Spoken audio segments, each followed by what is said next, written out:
How did you find out somebody had already priced out your headstone? Ellis was my brother-in-law, and for 19 years, one of the closest people in my life. He married my sister when I was 22, and he pulled me into his world completely. His boat, his poker nights, his four-man fishing group that went out to the same chain of lakes every October. There were 5 of us on those trips. Ellis, me, and 3 guys he'd known since high school. Ravi, Tomas, and Bo. Ellis planned everything. He owned the boat, booked the cabin, bought the licenses. He'd been going up there since he was a kid, and knew every inlet. 4 years ago, Ravi went into the water on the second morning. Nobody saw it happen except Ellis, who was on the bow. He got him back to shore and did CPR for 11 minutes before the medics arrived. Ravi didn't make it. Ellis wept at that funeral in a way that made other men look away. He carried the casket. He set up a fund for Ravi's kids. But Ravi had spent 6 years in the Coast Guard, and he wore a vest on that boat every single time. I'd watched him buckle it every trip for a decade. Ellis said he'd found the vest folded on the bench seat. I asked him about it a week later, standing in his garage, not accusing, just asking. His face went blank in a way I'd never seen in 19 years. He stepped in close and said quietly, "What is it you think happened, Dale?" I backed off fast, said I was just rattled. He softened instantly and hugged me and said grief scrambles everybody. I didn't sleep right for a month. That winter, he showed up to poker night in a truck none of us could account for. He said a guy at a dealership owed him a favor. 2 summers later, Tomas died in a fall at his own cabin, off a second-story deck he'd built himself, at night, alone. Ellis found him the next morning, ruled accidental, and Ellis was ready. Before Tomas's sister had even landed, he had a funeral home selected, a plot quoted, an obituary drafted, and 3 grief counselors' numbers printed on a sheet of paper, an actual printed sheet. His sister called Ellis a godsend. I stood there watching him hand it over,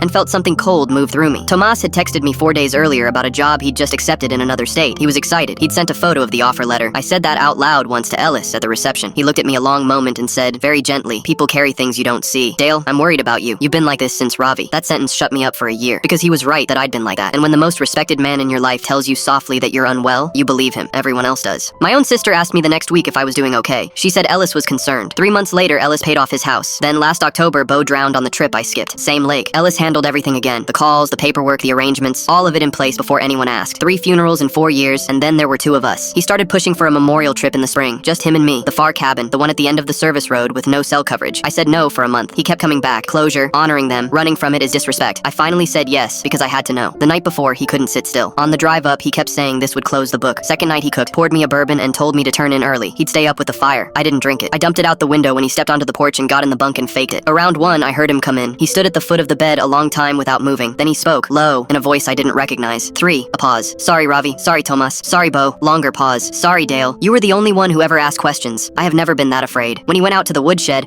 I took my phone out the back door and got 1 bar at the top of the drive, enough to send coordinates and a message that my brother-in-law was going to kill me. Then I got into the trees behind the propane tank. I heard him calling my name, friendly at first, then not. A deputy named Alma Reyes reached me before he did. Turned out an insurance investigator had flagged the payout pattern 8 months earlier, and the county had a watch on him. At the station, she opened a folder an inch thick. My signature was on a policy I'd never seen, signed in February. My sister hasn't spoken to me since the arrest. I don't go up to the lakes anymore.